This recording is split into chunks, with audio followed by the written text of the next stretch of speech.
Hey everyone, welcome back to the Growth Signal, where we are rethinking the future of customer relationships, how we build them, how we keep them, and how we continue to lead as customer expectations rapidly evolve. My name is Alyssa Nolte, And I'm Gabrielle Mills. and we are going to have a fantastic conversation today. So let's get right into it. Gabrielle, what is your hot take? My hot take is that you can't grow a business that's bigger than you are willing to grow yourself. Okay, you are speaking very near and dear to a topic. I love to talk about personal development and leadership and all of that. So I'm really excited about this, even more so than when we first got started. Tell us more what you mean by that.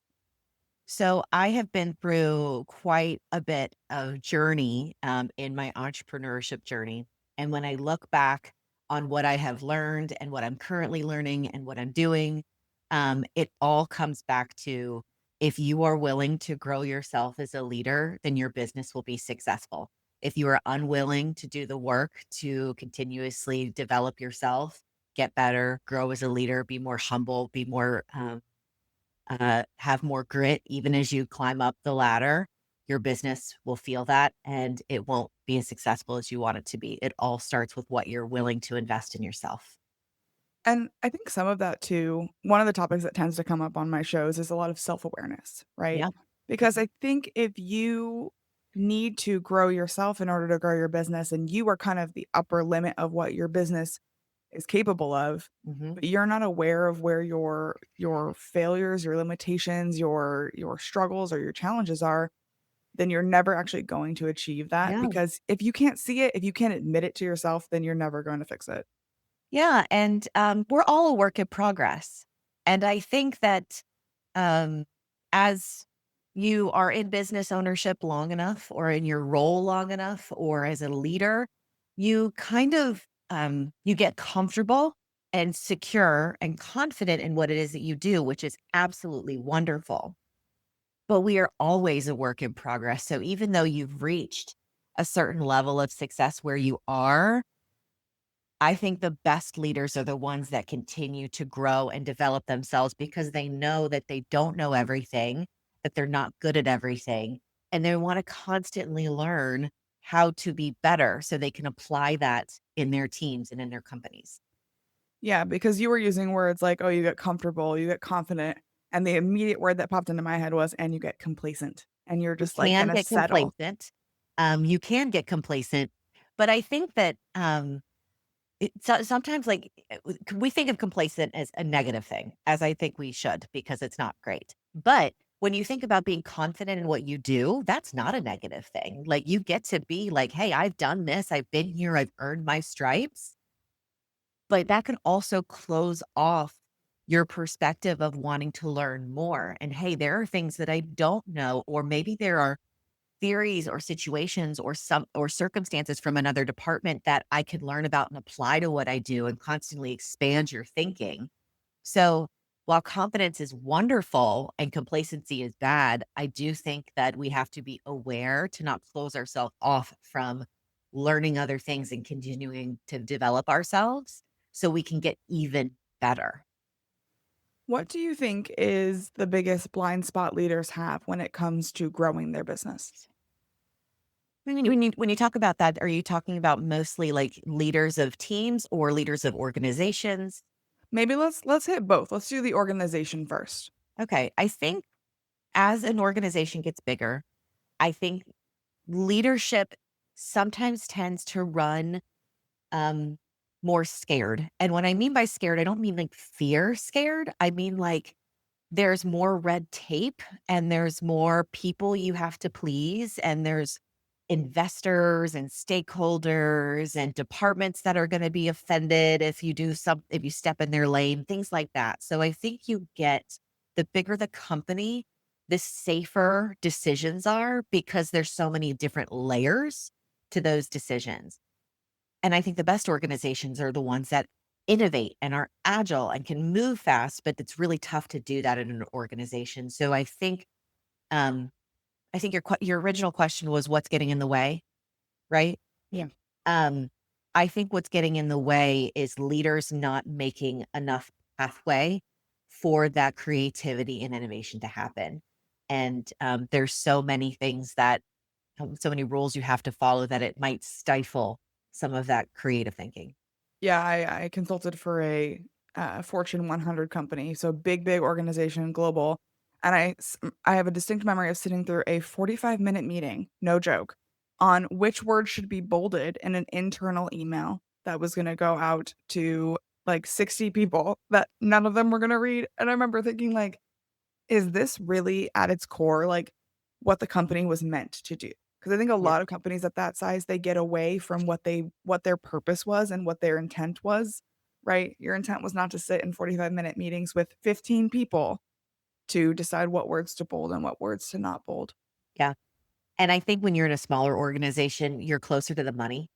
And so you look at a meeting like that and you say, what an expensive meeting to talk about a bold letter. Now, granted, I am, like I said, we're all a work in progress. I am not perfect. Have I been the reason that we have talked about a bold letter for 30 minutes? Yes, I have. So, Oh, but 100% same, yeah, but 100%. But I think going back to what you're saying, the mission of the company is to do X, Y, and Z. If that bold letter is going to do X, Y, and Z, have the 30-minute meeting. But does it need 15 people? That's an expensive meeting. Can we streamline? Can we would like it's getting out of the pathway of what's normal. And that becomes normal in a larger company. And I think that's where people get really irritated and they get complacent and they get stagnant because it's like, I can't move. I feel stifled. yeah, and it's hard too, right? Because the bigger your organization gets, the more diluted the viewpoints are. If the founder is no longer a part of the company, the person who originally created it, invented it for whatever reason is no longer there, Yeah. you do lose a little bit of that, like, founder-led advantage. Mhm. Now, not all companies should be led by their founders, right? Because sometimes as a founder, you need to step aside and let someone else do operations, but you lose a little bit of the reason why you were in the room in the first place. Yeah. Yeah. Going back to your question on what what was that question? I'm sorry. About, like, teams, what about leaders of teams? What are their blind spots? Yes, yeah, that's what I was going back to. I feel like in smaller organizations, but ones that are still sizable, I think that they get in their own way by not exposing themselves to other things in the world and other ideas. Um, I think that it's really important that leaders get themselves in rooms where they feel uncomfortable, where they feel stretched, where they feel challenged, where they get their teams there too of constantly doing personal and professional development. I think that makes for a more well-rounded team and it makes for a better company because everybody's rising with the tide instead of just somebody else kind of pulling everybody along. So there's actual real science behind what you were saying. I just had this conversation with my husband because I read an article that said, people who shower more often are more intelligent and more creative and have better ideas. And I was like, "What could Interesting. what could the correlation probably possibly be there?" And I'm like, "Okay, so I'm just supposed to, like, spend all day in the shower." But it's actually that, our brains, in order to dump the waste that our brains have, we need what we call transition time. And that basically is time in which your brain is not being actively asked to do anything that you're Mm. familiar with. You're doing something either totally mindless or totally new. And I work from home and I said to my husband, I'm like, "Oh, I don't really have transition time. I'm from meeting to meeting to meeting to back to back to back. Yeah. Maybe I'm running to the kitchen and back, but there's no moment in time where my phone isn't in my hand, Uh-huh. where I'm not actively doing something for my business, where I'm not laser focused on it." And there's science to say that your brain isn't clearing that, so therefore you are not able to be creative because it's Mhm. essentially like your brain's getting bogged down and mucked up by all of the stuff that you're working on, and Yeah. so I've started going to a co-working space every I once thought in you a were gonna say while. you started showering more. I did start showering more, but I did start going to a co-working space and leaving my phone at home, and I'm Ooh, just talking girl. to I know, it's brave. Just Woo! talking to other entrepreneurs who are building something, and sometimes just hearing other people who are in a similar problem structure that I am, different problems that we're solving, but I've really found a difference in my ability to be creative and think outside the box because I'm opening my world to new perspectives when I'm not attached to this tiny little computer in front of my face. Absolutely. And don't you feel like your brain gets bigger? Like, it feels like time expands. It Yeah. feels like your brain pathways open up and they have like freedom to just take in more information. You think clearer, you have cooler thoughts. And it's Right. just, it's so important to, I say, get yourself in rooms that challenge you, that grow you. And sometimes you don't have to be an active participant in that room. You can just be listening. That's Mhm. why I love conferences so much, because I may not know anything about the content. I may know nobody there, but the speaker is going to say something likely unrelated to my business whatsoever, but it gives me an idea that I had never thought about. And it's the same concept of, like, if you've ever traveled for mission work or just ever traveled at all, where you go into a different culture and you're like, "Oh, I've learned things more about my own culture, having now gone somewhere to see somebody else's culture." That doesn't mean you have to apply somebody else's culture to yours, but it just gives you this exposure and this understanding of, like, "Oh, I can apply some different things in my business. I can think about things a different way." And I think that's the best asset any good leader and a team could have, is just exposing themselves first to things outside of what is commonplace for their role. And even better if they can do that with their teams too. So let's go back to, speaking of that, let's go back a little bit to your origin story. You are a business owner. Tell Mhm. us a little bit about why you were, I'll use the word brave enough to leap into the world of entrepreneurship and business ownership. So going into entrepreneurship, it kind of felt like a calling. I felt very pulled that that is what I was supposed to do in my life. And my mom and I had a conversation, and she told me that she also wanted to do that. So we made the decision to go into business together, my mom and I. We've had it for 10 years now. At the time, we looked for franchises first because we wanted to see if there was an existing model that we could jump into.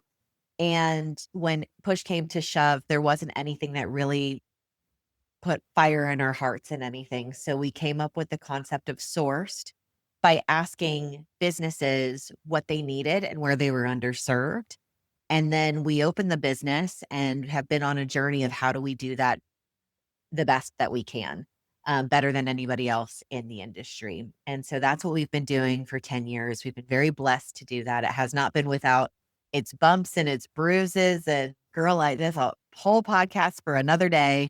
Um, but it has been wonderful. And I'm glad that you used the word brave when starting the business, not because I am so flattered that you thought that decision was brave, but I think anybody who does that, that is a brave leap, to leave your job or start a side hustle or go out into the uncharted unknown. I think that's very brave of people to do.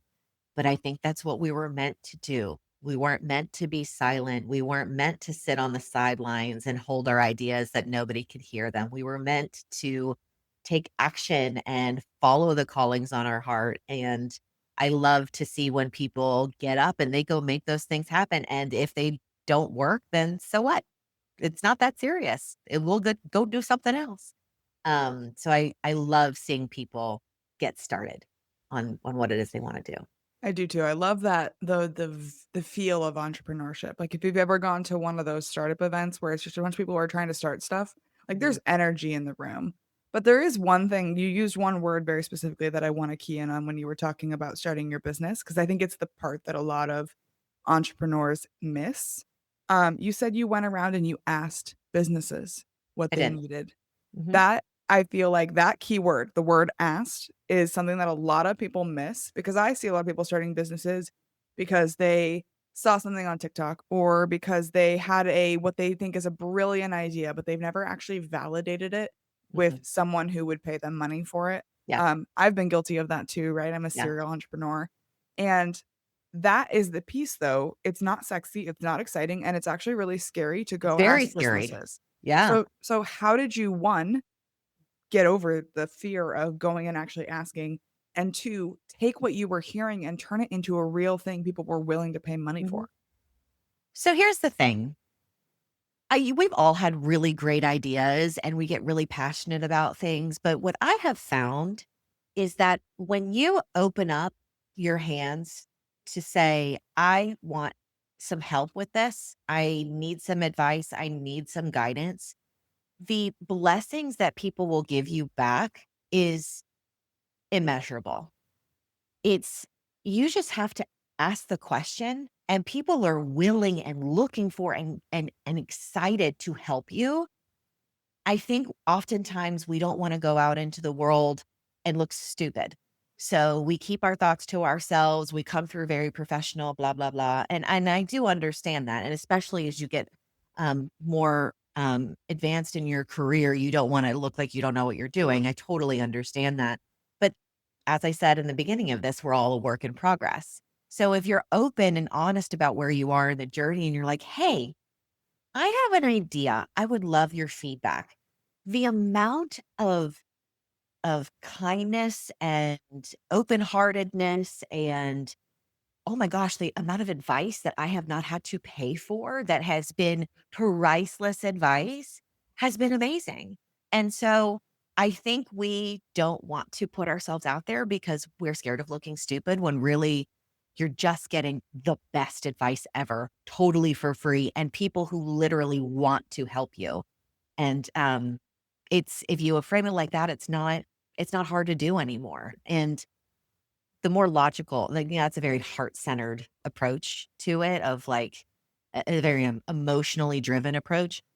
Logically speaking, you don't know if your idea is going to work unless you ask somebody if it's going to work. So, Alyssa, you and I were talking about our forays into public speaking before the podcast rolled.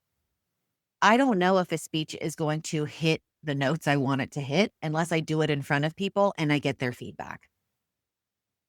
Shame on me if I get on a stage and I take somebody's money to get on a stage to deliver a message that doesn't resonate with people. So why would you spend your time building a business that doesn't resonate with people? You have to get the feedback. You have to ask if you want to have a good idea. So there's both sides of it. There's the emotionally fulfilling side and then the if you really want to do it right, you really should Well, side. and 2, I do think that there is a not to blame everything on, like, social media, but a rise in people not wanting to be vulnerable in the world of social media, right? Because I don't know about you, but I open up my LinkedIn, and it's everybody's doing great, and we're announcing all of these things, and all of our businesses are hitting all of their goals because people are only posting their highlight reels Mhm. and not posting, like, what's really going on. Because I had a conversation with someone like, "Oh my gosh, he looks so successful," and they're like, "Oh, no. He just posts on LinkedIn. He doesn't actually do anything." And I'm sitting here going, "Oh, well, I fell for it." I thought I in my know, head, I'm like, "Oh my god, he's it's so such a successful." shame. It really is, and I see a lot of people on, Instagram and TikTok, and look, go get that bag, do what you want, Oh, hell but yeah. I don't believe in, like, lying or anything, so I hope these people aren't lying, although I'm so sure for sure some of them Mm, are. A lot of people are getting in front of a camera and saying, "This is how you build your business to 7 figures in 6 months." Okay, while that might have happened to you, the chance of that happening is very, very, very slim. This is how you grow your email list in 3 days. This is how I did one thing to buy a yacht. right. It's This is just how I so work 4 hours a week and make $10,000 a month. yes, and while I tell myself they're not lying to me because I don't wanna see that side of humanity, it could happen. Yes, it could, but publicizing that it's likely to happen to the masses is not realistic. You gotta figure out what's realistic for you and try a bunch of stuff. That person, let's say that thing worked. That person didn't know that thing was gonna work. They probably tried 26 other things that failed dismally and cost them a ton of money, and then they found the one thing that works. So you just the real advice is to try a bunch of crap, and you'll find the thing that works for you and that feels right for you.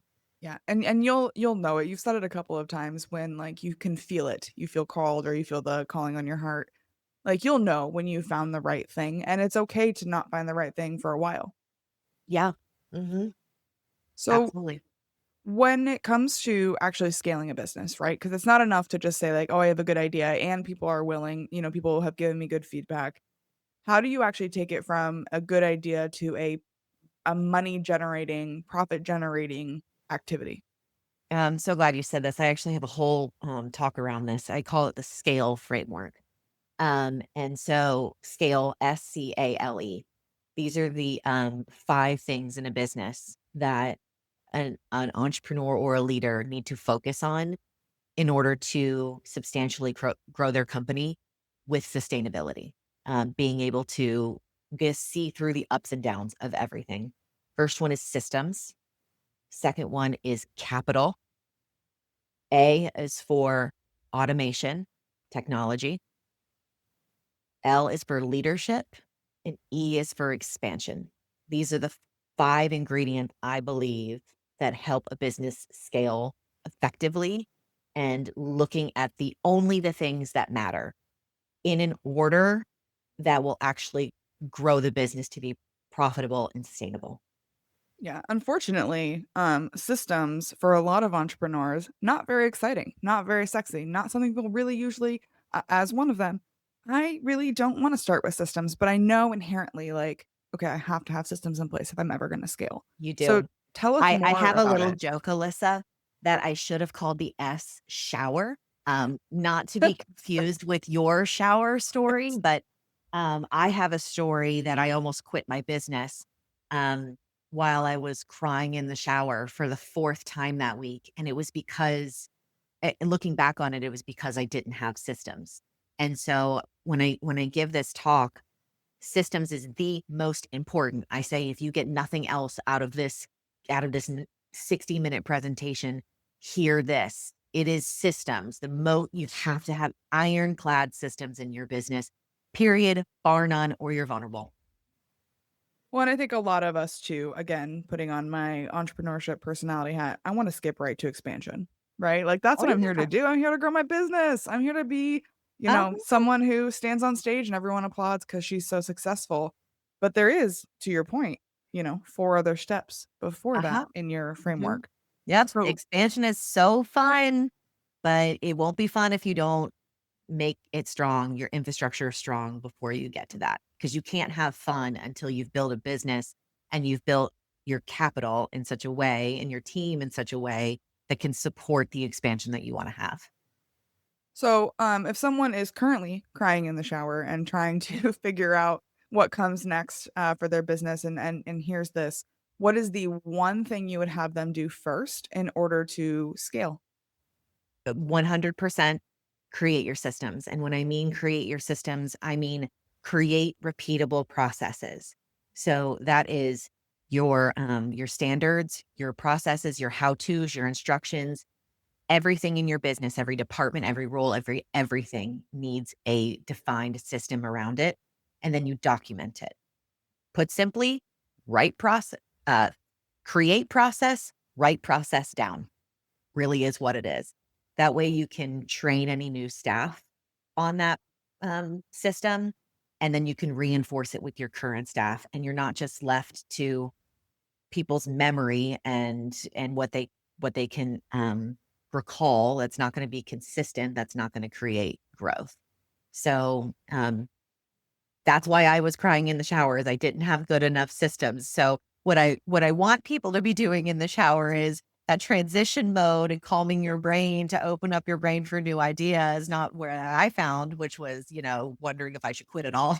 Right, actual sobbing. So that's perfect for us to transition to as we kind of close out our show. So, Gabrielle, thinking about all of the incredible people that you've had a chance to meet, or that you know, or that you aspire to know, who is leading the charge? Who is changing the way we build businesses? Hmm. There's so many people, and I know you told me to be ready for this question, and I'm still not. 'Cause there's so many people that I admire. Um, hmm,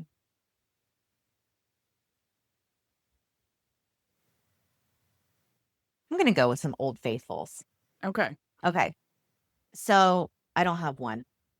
I adore, Brendan Burchard. He is a high performance, coach, and he studied executives and high performers, to develop habits, but also not in just being a high performer in your business, but just a high performer in life, and having, a very aware, long barometer for feeling and emotion in life. I think that's really great balance. And I've also always followed Rachel Hollis. She kind of fell out of vogue and for there in a minute, but she was a big reason that I got through my darkest times in business because it was a woman that looked like me doing the things that I was hoping to do one day in my company, uh, and on stage. And I think I like to follow her story because she's like 5 or so years ahead of me, 10 years ahead of me, maybe. And so I like to listen to her. Um, and I guess in short, who's really changing the game? I think a lot of people are. I tend to gravitate toward the people that look at success not as just your career success, but your overall life success. Nobody's coming to mind right now because I have so many and I'm having a hard time picking one. But I think the best leaders, oh, Mel Robbins. Oh my God, love her right now. Anyway, the best leaders are the ones that say, I can be successful in my business. I can be successful in my marriage. I can be successful in my parenting, all the things. I may not be successful all of them at the same time, but I can put intention behind being the showing up as the best version of myself in every single one of those roles. I love people that don't focus on just one, they focus on it all. And if someone is really connecting with you and they want to learn more, where can they find you online? So I am primarily on Instagram, LinkedIn, and YouTube. The handle is Gabrielle.speaks. And if they are interested in learning about what I do for a living, my website is getsourced.com. Company's name Sourced, website Get Sourced. Awesome. Well, thank you so much for joining me on the Girl Signal. This was a great conversation. Thank you so much for having me.